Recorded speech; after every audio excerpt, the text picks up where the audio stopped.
Assalamualaikum warahmatullahi wabarakatuh. Bismillahirrahmanirrahim. Alhamdulillahi rabbil alamin. Wabihi nasta'inu ala umurid dunya waddin. Assalatu wassalamu ala asyrafil anbiya'i wal mursalin sayyidina wa habibina wa qurrati ayunina wa taji ru'usina Muhammadin wa ala alihi wa sahbihi wa sallim. Rabbi syrah li sadri wa yassir li amri wahlul 'uqdatam min lisani yafqahu qawli. Nawaina ta'alluma wat ta'lim wat tadhakkura wat tadhkir wan naf'a wal intifa' wal ifadata wal istifadah wal hasa 'ala tamassuki bi kitabillahi wa sunnati rasulih wad du'a ilal huda wad dalalata 'alal khair ibtigha amradatihi wa qurbihi wa sawabihi subhanahu wa ta'ala. Gimana kabarnya Bapak Ibu semuanya? Alhamdulillah sehat. Kalau rame begini biasanya saya curiga ada apa ini? Oh, karena foto. Tapi yang paling siap penampilannya hanya Pak Toto dan Kiai Hairus. Kayaknya perlu ada 1 bulan khusus Pak Toto ini.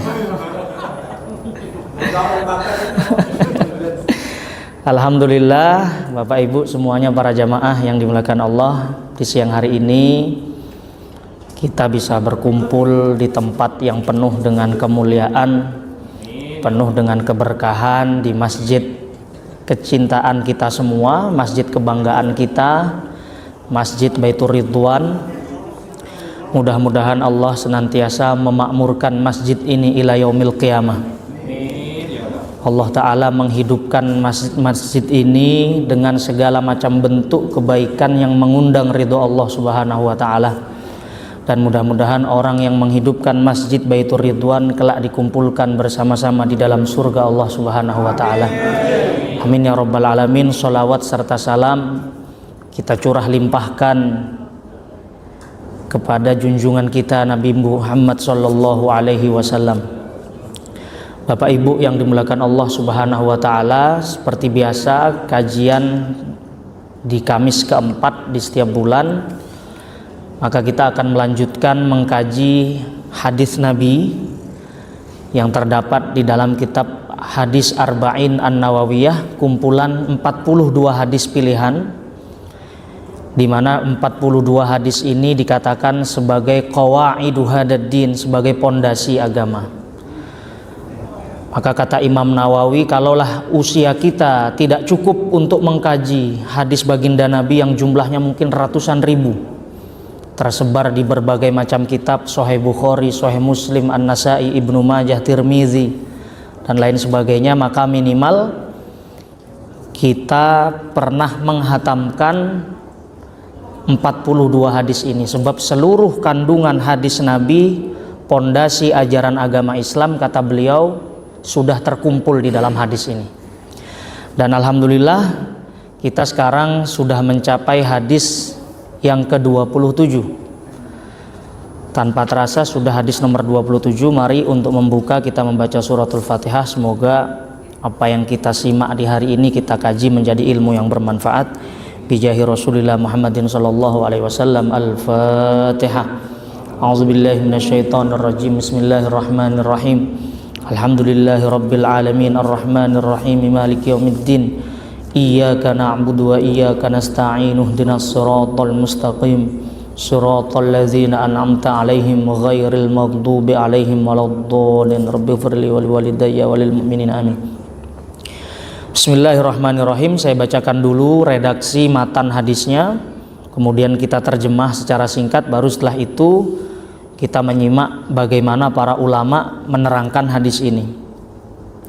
Anin Nawas bin Sam'an radhiyallahu taala anhu, diriwayatkan dari seorang sahabat bernama Nawas bin Sam'an, semoga Allah taala meridhoi beliau. Anin Nabi sallallahu alaihi wasallam qal, diriwayatkan dari baginda Nabi sallallahu alaihi wasallam, sahabat Nawas bin Sam'an mendengar baginda Nabi bersabda, Al-birru husnul khuluq. wal ismu ma haka fi nafsika wa karihta ayyattali'a alaihin nasu. Rawahu Muslim. Kata baginda Nabi, al birru, yang disebut dengan bir di sini roknya ada tasydidnya, Pak, bukan bir. Kalau bir nanti minuman, jadi birru. Nabi mengatakan yang dimaksud dengan albir, kebaikan, kebajikan, adalah husnul khuluq, akhlak yang baik, interaksi yang baik kepada sesama manusia. Kemudian setelah itu Nabi mendefinisikan apa sih itu dosa. Nabi mengatakan wal ismu ma haka fi nafsik. Dosa itu adalah ma haka fi nafsik, sesuatu yang membuat hatimu gelisah.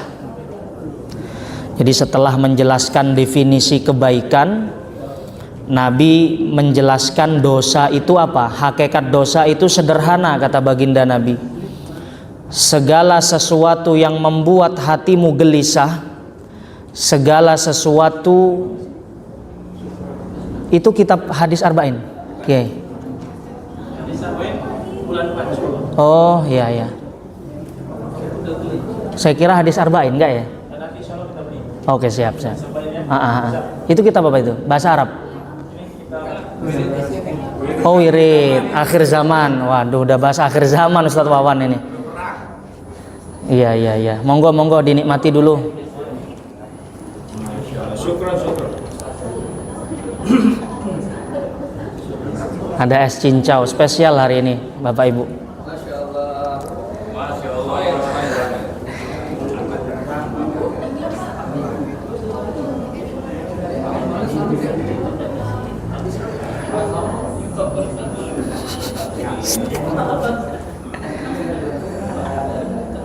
Ini bisa dilanjut ini? Oh bisa, alhamdulillah. Saya dari tadi ngeliatin makan es cincau, enak sekali rasanya.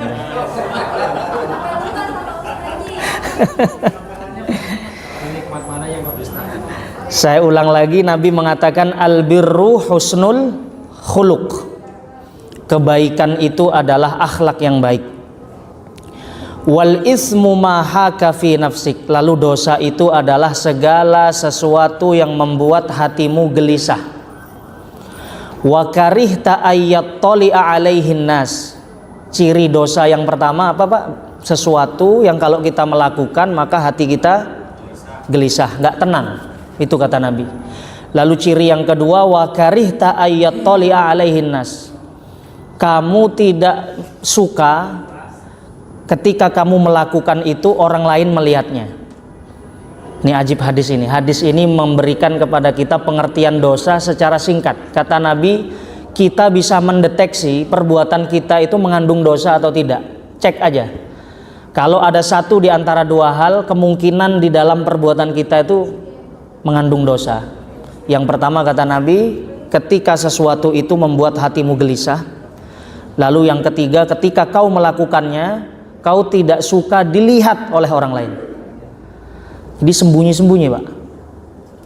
Jangan sampai ada orang yang ngelihat. Kurang lebih begitu. Itu hadis yang pertama. Lalu hadis yang serupa diriwayatkan oleh sahabat yang lain namanya Wabisah bin Ma'bad. An Wabisah bin Ma'bad radhiyallahu anhu. Dari sahabat Wabisah bin Ma'bad, qala berkata, ataitu Rasulullah sallallahu alaihi wasallam. Faqal, suatu hari aku bertamu, aku datang, aku sowan kepada baginda Nabi sallallahu alaihi wasallam. Faqala, lalu tiba-tiba aku belum mengutarakan hajatku, Nabi bertanya duluan. Ji'ta tas'alu anil bir.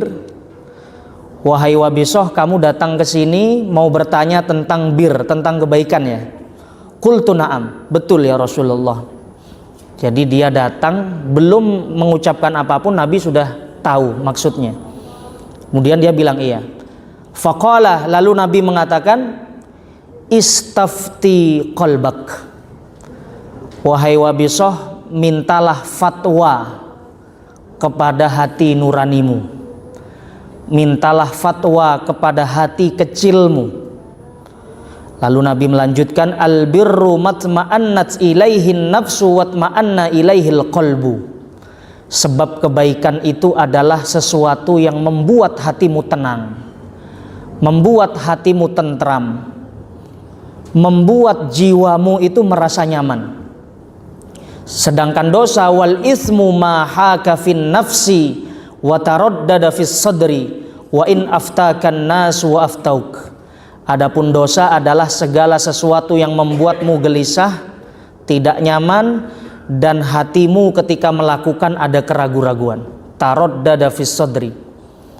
Maka mintalah fatwa kepada hatimu, kata Nabi, wa in aftakan nas, meskipun orang lain memberikan fatwa kepadamu, tapi tetap tanyakan kepada hati kecil, kepada hati nurani, sebab Allah Ta'ala memberikan di dalam diri kita hati nurani yang tidak bisa dibohongi. Meskipun ada orang lain yang memberikan fatwa, tapi hati nuranimu mengatakan tidak, maka ikuti kata hati nurani. Kurang lebih seperti itu. Hadis ini diriwayatkan di dalam Musnad Imam Ahmad bin Hambal dan di dalam Musnad Ad-Darimi. Jadi ada dua hadis, yang pertama dari Nawas bin Sam'an, kemudian hadis yang kedua dari sahabat bernama Wabisoh. Intinya apa, Pak? Hadis ini ingin mengatakan al-birru wal ismu, apa itu kebaikan dan apa itu dosa. Nabi cuman memberikan standar yang ringan. Inti kebajikan adalah husnul khuluq, kau berbuat baik kepada sesama manusia. Lalu kalau dosa itu apa? Nabi juga memberikan batasan secara umum. Dosa itu yang kau lakukan dan membuat hatimu gelisah, hatimu gak tenang, kau ragu-ragu melakukannya, dan biasanya kau melakukannya dalam keadaan tidak mau ada orang yang mengetahui. Jadi makna hadis ini secara singkat demikian. Pokoknya semua hal yang membuat batin kita tenang, semua hal yang membuat kita merasa tentram, maka pastikan itu kebaikan. Tetapi kalau sebaliknya, maka itu adalah al-ismu. Baiklah Bapak Ibu yang dimuliakan Allah, marilah sekarang kita mengkaji beberapa poin penting yang dicatat oleh para ulama ketika mereka mensyarahi hadis ini, diantaranya di dalam kitab Al-Wafi yang ditulis oleh ulama dari Syria, Syekh Mustafa Al-Bugho. Yang pertama adalah makna dari lafadz al-birru. Kita sering mendengar kata-kata al-birru ya Pak ya. Yang paling sering kita dengar al-birru itu dalam istilah apa? Birrul walidain. Perbuatan baik seorang anak kepada orang tua itu adalah birrul walidain, diistilahkan dengan bir. Jadi di dalam Islam ini baginda Nabi mengatakan kebaikan itu dengan banyak istilah. Terkadang kebaikan itu diistilahkan dengan ma'ruf, makanya ada istilah amar ma'ruf.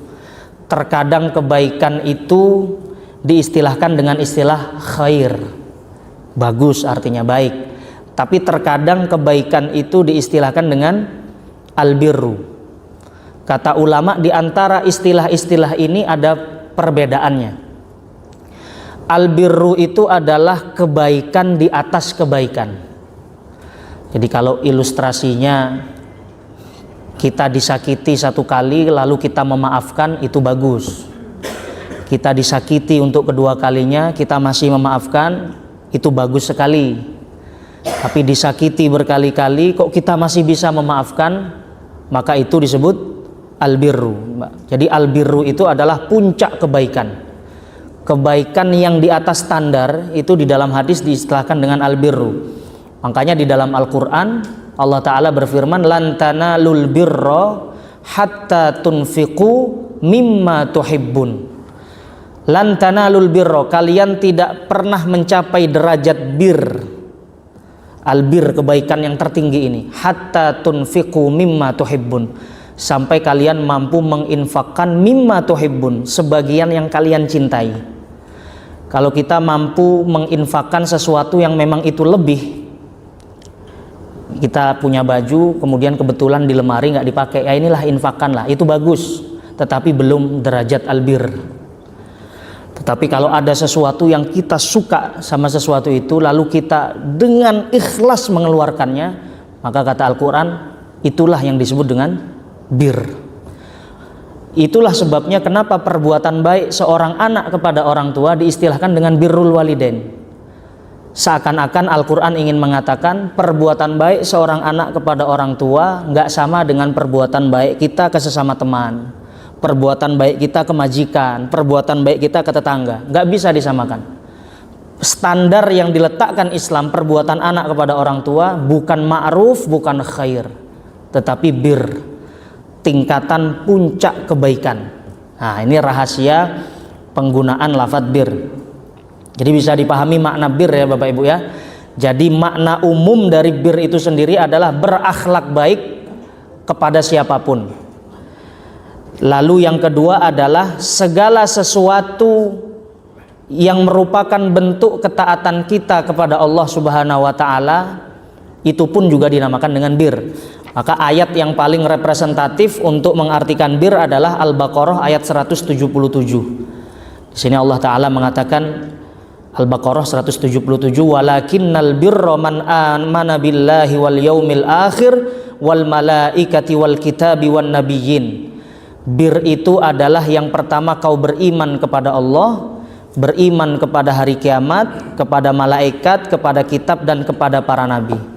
Ini pondasi bir yang pertama. Iman dulu, sebab kebaikan tanpa dilandasi iman nonsens, habaan mansura, sia-sia.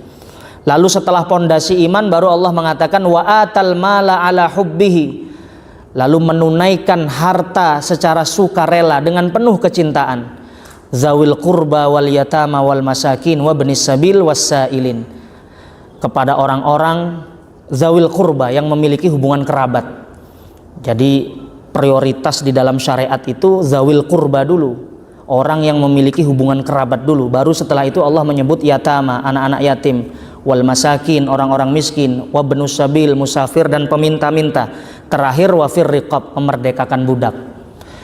Apakah cukup hubungan baik sesama manusia? Dilanjutkan di dalam ayatnya wa aqamas shalah, dan mendirikan salat, wa ataz zakah, menunaikan zakat, wal mufuna bi ahdihim idza ahadu, dan orang-orang yang ketika berjanji maka dia menepati janjinya.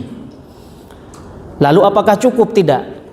Hidup ini nggak lurus-lurus aja. Terkadang hidup ini kita diberi ujian. Maka Allah mengatakan was-sabirina fil ba'sa'i wad-dharra'i wa hinal ba's, dan orang-orang yang bersabar di dalam kondisi kesusahan dan kesempitan. Baru kemudian Allah mengatakan ulaikal ladzina shadaqu, mereka itulah orang-orang yang tulus keimanannya, wa ulaika humul muttaqun, merekalah yang layak untuk mendapatkan predikat orang yang bertakwa. Jadi makna bir itu kalau secara umum segala bentuk kebaikan yang kita lakukan itu juga bisa diartikan bir.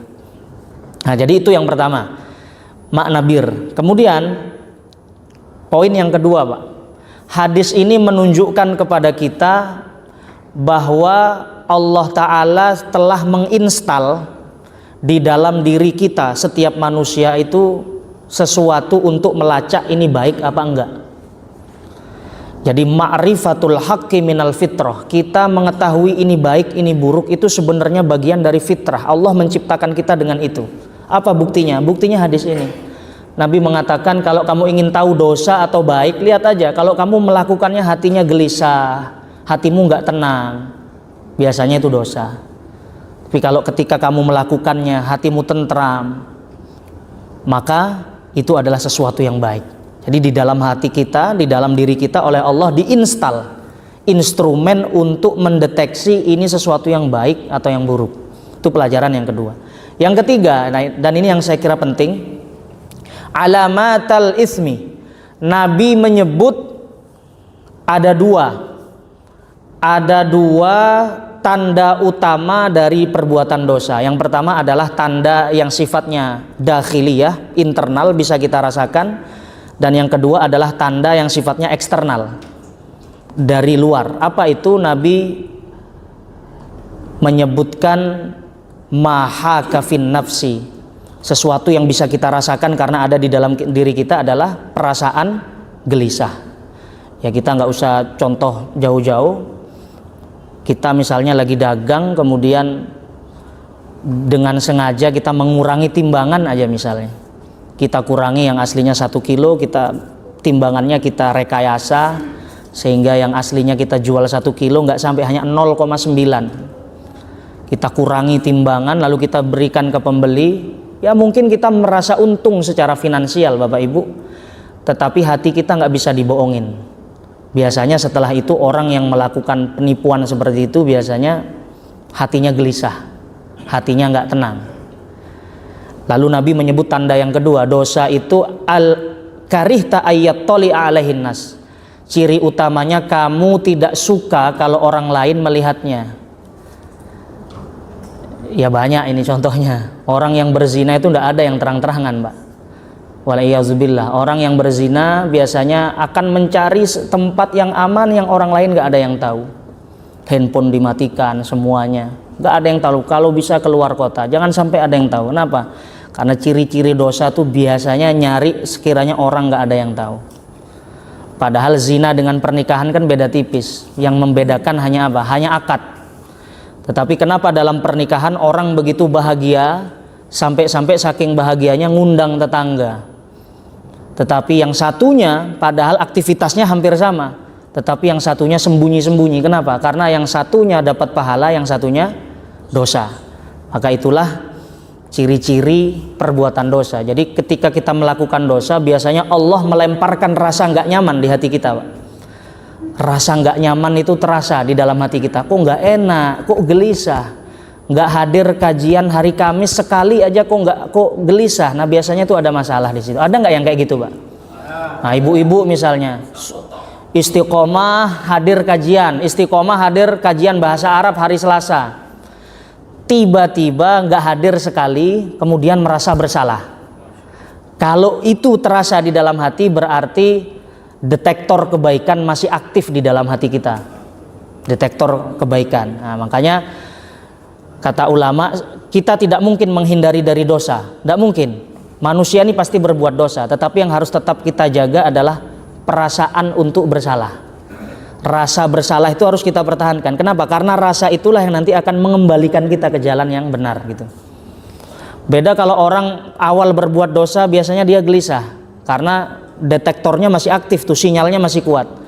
Tapi terus dilakukan, biasanya sinyalnya mati, Pak. Sehingga lama-lama sudah nggak gelisah lagi biasanya merasakan dosa.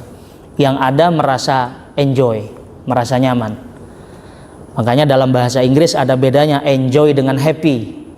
Orang yang bermaksiat itu dia enjoy dengan perbuatan maksiatnya, tetapi di dalam hatinya tidak happy, tidak ada kebahagiaan. Nah, jadi itu hadis ini pelajaran kedua yang bisa kita dapatkan adalah Allah Subhanahu wa taala menginstal di dalam diri kita masing-masing cara untuk mendeteksi dosa dan kebaikan. Yang ketiga, nah ini pembahasan inti di dalam hadis di siang hari ini, pembahasan tentang fatwa. Ini kalau di Fakultas Syariah, pembahasan tentang fatwa ini bisa sampai 2 semester, Pak. Nabi mengatakan di hadis ini, istafti qalbak, mintalah fatwa pada hati nuranimu. Meskipun orang lain memberi fatwa kepadamu, tapi kalau hati nuranimu masih gelisah, maka istafti qalbak, tanyakan hati nuranimu. Ini maksudnya gimana? Nah, ini menarik ini. Jadi saya jelaskan dulu beberapa istilah. Ada istilah fatwa, ada istilah fikih, ada istilah qadha. Fikih itu hukum syariat yang dirumuskan berdasarkan dalil-dalil dari Al-Quran, hadis, ijma', qiyas. Itu fikih. Kita setiap hari Kamis ngaji fikih, sholat, hukum zakat, hukum puasa, rukunnya sholat, itu fikih. Tetapi yang fatwa itu adalah jawaban seorang mufti. Jadi orang yang memberi fatwa itu istilahnya apa, Pak? Mufti. Produknya disebut fatwa. Makanya diterjemah ke dalam bahasa Melayu disebut petuah. Jadi orang Melayu menyebutnya petuah. Itu berasal dari bahasa Arab, fatwa. Orang yang meminta fatwa kepada ulama, kepada mufti disebut mustafti. Proses tanya jawabnya disebut istifta. Jadi ada mufti, ada mustafti, kemudian jawabannya disebut dengan fatwa. Fatwa itu adalah jawaban seorang mufti dari pertanyaan mustafti atas apa yang dia alami. Itu namanya fatwa. Dan kata ulama, hukum fatwa ini tidak mengikat, ghairu lazim.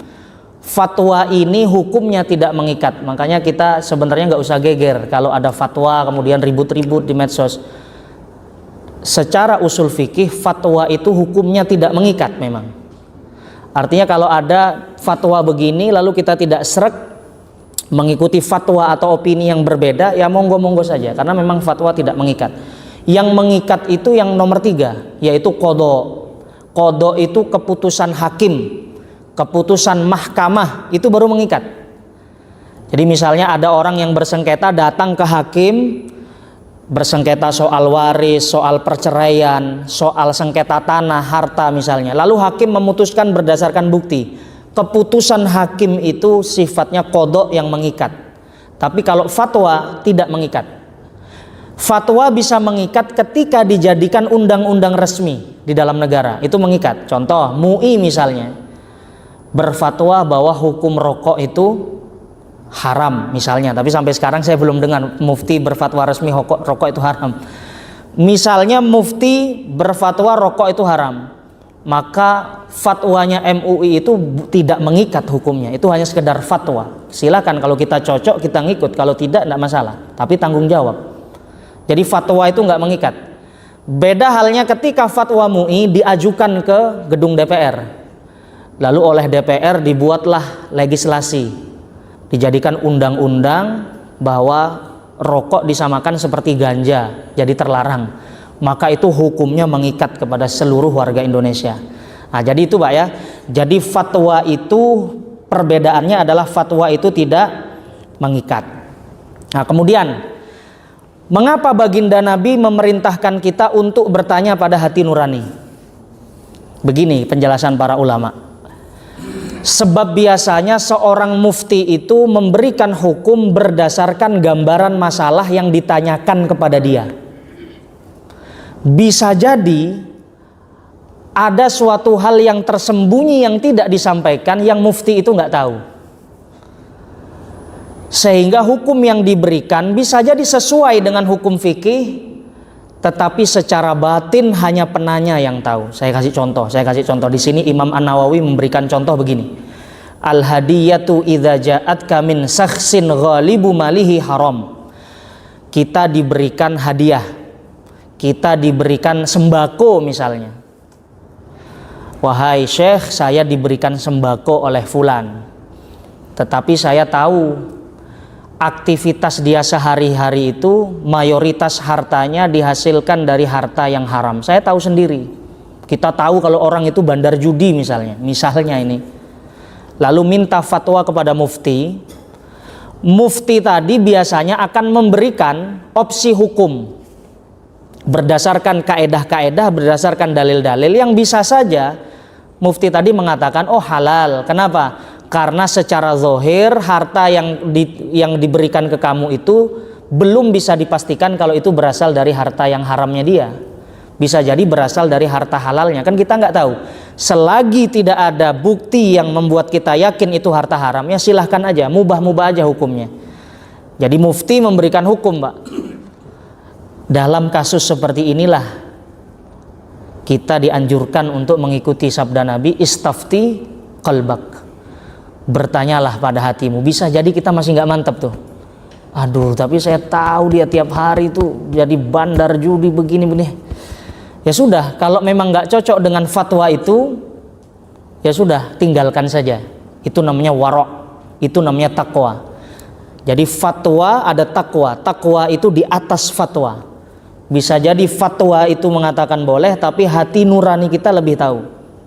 Contoh yang lebih relate misalnya.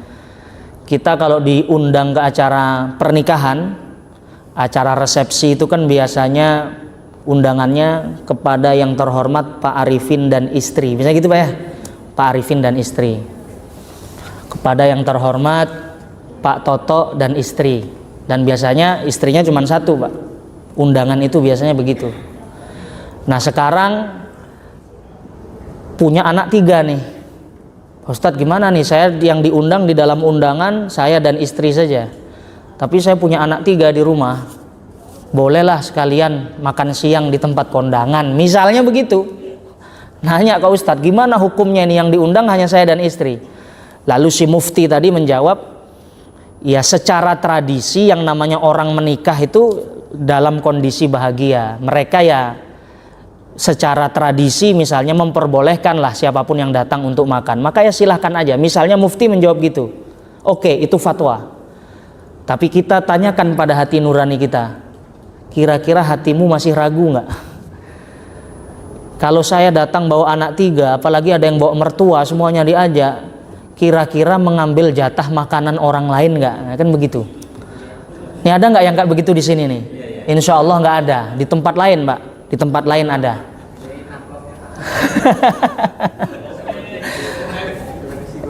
Iya kan, ngasihnya cuma goceng, tapi makannya 6 porsi. Itu kalau secara fatwa mungkin boleh-boleh saja, kata muftinya. Tetapi istafti qalbak, coba tanya pada dirimu, kau masih gelisah nggak, masih ragu-ragu nggak? Kalau masih ragu-ragu, tinggalkan. Itu adalah tuntutan untuk warok. Jadi warok itu bukan soal boleh tidak boleh, tapi pantas atau tidak. Kita hadir ke prasmanan, ada udang, ada telur, ada ayam. Boleh nggak Pak Ustadz kalau semuanya lauk kita ambil, udangnya kita ambil, ayamnya 2 potong? Ya kalau secara fikih boleh-boleh aja, tetapi kira-kira pantas atau tidak? Nanti kita ngambil di kondangan sampai numpuk begitu piringnya, makan baru separuh ditaruh di bawah kursi. Nah itu kan sudah nggak baik tuh. Maka fatwa mungkin membolehkan, tetapi setelah kita bertanya pada hati nurani, mungkin tidak layak, maka tinggalkan. Ada lagi yang bertanya, Pak Ustadz, gimana hukumnya sholat nggak pakai baju, pakai sarung aja? Maka dijawab sama ustadznya, sama muftinya dijawab, kalau yang penting sarung itu menutup aurat, kalau laki-laki pusar sampai lutut, kamu sholat ya sah-sah aja, secara fikih sah. Tetapi istafti qalbak, coba tanya hati nurani kita, kira-kira pantas tidak sholat dengan keadaan seperti itu menghadap Allah Subhanahu wa Ta'ala? Kita aja mau menghadap majikan pakaian yang terbaik, mau foto kalender aja pakai gamis baru. Akan begitu Pak, belinya di Madinah lagi nih Pak Toto ini, kan gitu, belinya di Madinah. Masa iya mau menghadap Allah pakai sarung di atas pusar? Kalau secara fatwa sah-sah saja, yang penting syarat rukun terpenuhi. Tapi hati nurani kita mengatakan itu tidak pantas. Nah, jadi itu yang dimaksud oleh baginda Nabi dengan ungkapannya istafti qalbak. Sebab hati nurani kita tidak bisa menghilangkan syubhat. Yang syubhat itu kita yang tahu. Hati nurani kita tidak bisa menolak itu. Meskipun kita diberi fatwa oleh orang lain. Disitulah pentingnya kita selalu bertanya pada hati nurani. Nah, di sini satu contoh lagi yang disebutkan Imam Nawawi, ada orang yang ingin menikah, lalu sebelum acara pernikahan ada yang mengabarin, perempuan yang mau kamu nikahi itu dulu saat kecil pernah nyusu kepada ibumu, sehingga konsekuensinya dia adalah saudari satu susu, saudari rodok di dalam fikih. Berarti kan ada peluang syubhat. Wanita itu adalah mahramnya, karena di dalam Islam orang yang menyusu pada orang tua kita hukumnya sama seperti satu darah, satu rahim dengan orang tua kita, saudari sepersusuan, itu haram dinikah. Tiba-tiba menjelang pernikahan ada yang ngabarin, itu dulu masih kecil pernah nyusu sama ibumu. Maka dia ragu, tanyalah ke seorang mufti, gimana Syekh, ini ada indikasi perempuan ini pernah nyusu sehingga saya saudara sepersusuan sama dia. Mungkin mufti bisa mencari opsi untuk memberikan hukum sah pada pernikahan tadi. Syarat rodok itu dikatakan mahram itu harus 5 susuan. Nah, jadi syaratnya harus khamsa rodoat, 5 susuan yang membuat bayi itu kenyang. Selagi tidak ada bukti bahwa calon istrimu itu pernah nyusu sampai 5 kali, maka al-yakin la yuzalu bisyak, keyakinan tidak bisa hilang dengan keraguan-raguan, maka dia boleh aja dinikahin. Belum ada bukti kuat kalau dia itu mahram kamu. Misalnya mufti memberi fatwa seperti itu, tapi hati dia masih gelisah Pak, nggak mantap, ya sudah, mau gimana lagi. Nah, jadi tapi kalau kita mengamalkan yang difatwakan mufti apakah boleh? Boleh-boleh saja, silahkan saja. Tapi yaitu tadi, Nabi memberikan batas rem istafti qalbak, dalam hal apapun tanyakan pada hati nurani. Nah, itu hal-hal yang berkaitan dengan fatwa. Kemudian ada beberapa catatan untuk menutup pembahasan kita di siang hari ini. Yang pertama, Bapak Ibu yang dimuliakan Allah, kalau di antara kita ada yang ingin meminta fatwa, maka saran saya, mintalah fatwa kepada lembaga. Jangan meminta fatwa secara individu perorangan. Fatwa itu kepada siapa misalnya? MUI, Majelis Ulama Indonesia. Muhammadiyah memiliki majelis fatwa juga, namanya Majelis Tarjih. Nahdlatul Ulama punya majelis fatwa, namanya LBM, Lembaga Bahsul Masail. Maka kalau kita ingin menanyakan sesuatu yang terjadi hari ini, lebih amannya tanyakan kepada lembaga fatwa, jangan ke perorangan. Kenapa? Kalau nanya kepada perorangan, ustadz perorangan, itu pertanyaan yang umum aja lah. Ustadz, saya sholat kemudian di baju saya ada najis, hal-hal sehari-hari oke lah. Tapi kalau persoalan yang baru, itu kita lebih bagus tanya ke lembaga. Kenapa? Kita bertanya tentang hukum vaksin misalnya. Ada jamaah nanya, Pak Ustadz gimana hukum vaksin? Ustadz yang ditanya ini nggak punya media untuk mendeteksi, meneliti vaksinnya itu apa. Dia tidak punya dia tidak punya alat yang cukup untuk melakukan penelitian. Beda dengan lembaga. Kalau lembaga punya. Atau ada yang bertanya tentang transaksi ekonomi akhir-akhir ini. Bertanya tentang misalnya Bitcoin itu disebut apa? Kripto. Ustadz gimana hukumnya transaksi kripto? Jangan nanya ke perseorangan, tanyakan saja pada lembaga. Kenapa? Karena biasanya lembaga itu nanti akan mendatangkan ahlinya. Ahli ekonomi didatangkan, ahli ekonomi digital didatangkan, mereka menjelaskan hakikatnya, baru kemudian mufti itu memberikan hukum yang sesuai. Jadi bertanya tentang kripto, tentang vaksin kepada ustadz di desa misalnya, ya mereka nggak tahu itu. Jadi fatwa itu lebih bagus ditanyakan kepada lembaga, jangan individu. Yang kedua, para asatid yang ditanya ini apakah status mereka mufti? Tidak, Pak, jauh dari derajat fatwa. Mufti itu syaratnya berat. Harus menghafalkan ayat ahkam, hadis ahkam, maqasidus syariah, usul fikih, kaidah fikih, banyak syaratnya. Jadi kalau ada asatid yang dia ilmunya mendalam, statusnya belum sampai mufti, dia disebut hanya penukil saja. Jadi ketika Pak Arifin bertanya kepada saya misalnya tentang bab sholat, lalu kebetulan saya bisa membaca literatur yang membahas itu, maka saya bukan mufti namanya, Pak. Saya ini hanya nakil, hanya orang yang mengutip ungkapan ulama untuk disampaikan. Dan nakil ini ada syaratnya, yang satu amanah, yang kedua memahami perkataan itu secara mendalam. Nah, jadi inilah pentingnya kita untuk memilih-milih untuk menyampaikan pertanyaan, karena fatwa itu sendiri konsekuensinya berat. Ajra'ukum alal futya ajra'ukum alan nar, kata baginda Nabi SAW. Orang yang paling berani mengeluarkan fatwa adalah orang yang paling berani untuk memasuki neraka. Itu kata Nabi dalam satu hadisnya. Ajra'ukum alal futya ajra'ukum alan nar. Di antara kalian yang paling berani memberi fatwa, berarti dia paling siap untuk masuk neraka. Kenapa? Karena konsekuensinya berat. Dulu di zaman Nabi ada seorang sahabat yang terluka kepalanya, Pak, di atas kepalanya terluka. Kemudian dia nanya kepada sahabat yang lain, saya lagi junub, hadas besar, di kepala saya ada luka, bagaimana solusinya? Kata seorang sahabat, yuk kamu harus tetap mandi. Junub itu harus dihilangkan dengan mandi besar. Padahal saat itu musim dingin. Jadi kepalanya luka, entah terkena benda tajam, kemudian dia minta fatwa ke sesama sahabat, disuruh mandi. Karena cara menghilangkan hadas besar adalah mandi. Mandi beneran. Apa yang terjadi? Meninggal tuh sahabat, Pak. Sahabat yang tadi bertanya itu meninggal. Lalu berita ini didengar oleh baginda Nabi SAW. Lalu Nabi mengatakan, Shifa'ul ayyi as-su'al. Orang kalau nggak tahu itu mbok ya tanya. Jangan sembarangan memberikan fatwa. Fatwa yang tidak memiliki dasar bisa berbahaya. Jadi saya kira itu kajian hadis kita di siang hari ini, hadis ke-27. Intinya adalah yang pertama, Nabi ingin mengatakan bahwa jalan untuk mencapai ketenangan itu adalah taat kepada Allah Subhanahu wa taala, dan kegelisahan itu penyebabnya adalah maksiat. Lalu yang kedua adalah tentang fatwa. Kalau kita ingin meminta fatwa maka harus selektif, dan sebaiknya fatwa itu diajukan kepada lembaga, dan kalaupun fatwa itu sudah dikeluarkan maka istafti qalbak, tanyakan hati nurani kita, apakah hati nurani kita tidak ragu, tidak gelisah. Kalau tidak tenang maka lanjutkan. Saya kira itu mudah-mudahan bisa difahami. Wallahu a'lam bishawab. Silakan Pak Arifin, mau foto kalender? Oh belum ya? Oh belum. Iya.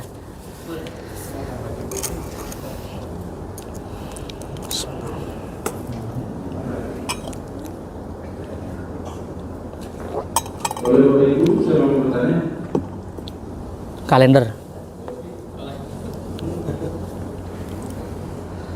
Ibu. Privat biasanya pertanyaannya kalau ibu-ibu privat. Mendaftarnya ke Pak Arifin ya. Udah kalau cukup langsung aja. Waalaikumsalam warahmatullahi wabarakatuh.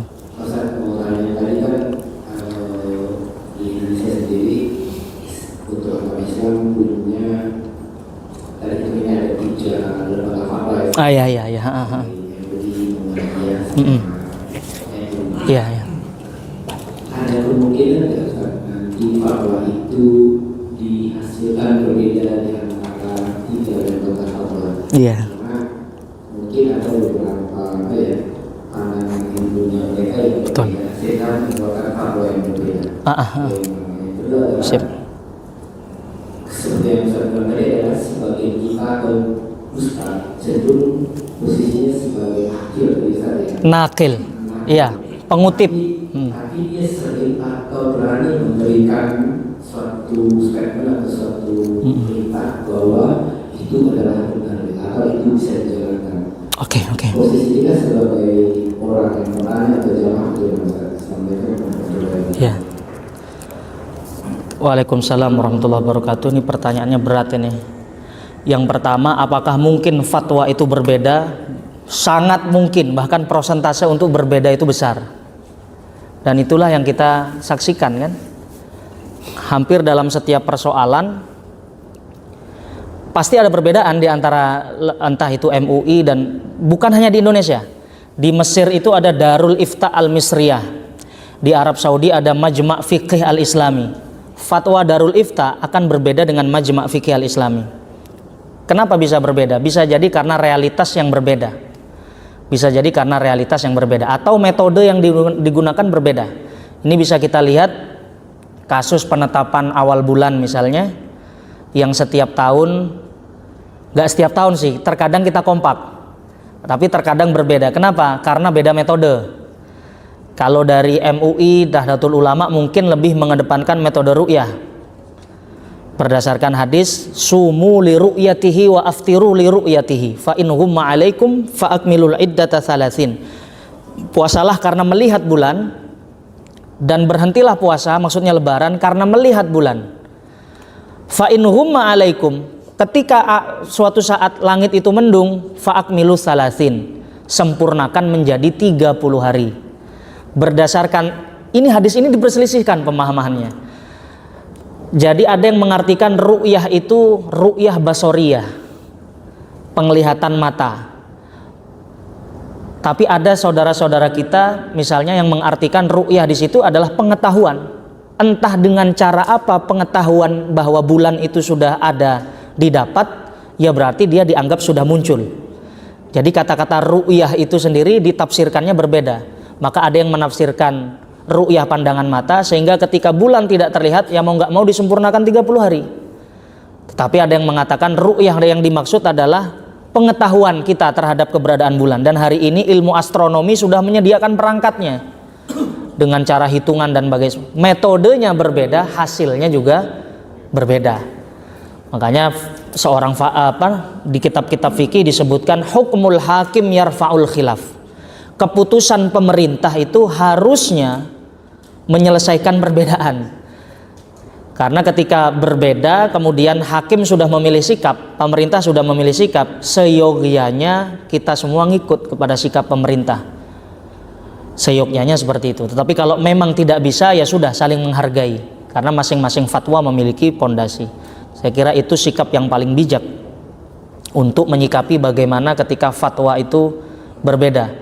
Ulama Saudi memfatwakan rokok haram, ulama Indonesia belum sampai haram, cukup makruh. Kenapa kok bisa beda? Pertimbangannya berbeda. Satu, rokok itu tidak ada misalnya dalil tegasnya di dalam Al-Quran dan hadis. Nabi nggak pernah menyebut rokok. Yang disebut di Al-Quran itu adalah khomer. Khomer itu artinya apa? Minuman yang memabukkan. Rokok nggak pernah disebut. Itu realitas yang pertama. Tidak ada dalil eksplisitnya, sehingga yang main adalah kias. Bisa nggak rokok ini dikiaskan pada hal-hal yang memabukkan? Kalau sebagian ulama misalnya mengkiaskan, oh ya rokok ini berbahaya, segala sesuatu yang berbahaya maka haram, maka mereka memutuskan fatwanya haram. Tapi dijawab sama kubu sebelah, kalau memang rokok diharamkan karena bahaya, lama-lama kita minum teh manis bisa diharamkan, karena gula itu juga bahaya. Gula itu kalau diminum tiap hari bisa apa Pak? Diabetes, bisa penyakit gula. Jadi alasan untuk mengharamkan rokok karena bahaya kurang kuat katanya, kata kubu yang sebelah, maka maksimal memakruhkan. Pertimbangan kedua, ekonomi. Di Indonesia betapa banyak petani tembakau misalnya, yang kalau itu dibuat keharaman, konsekuensi ekonominya besar.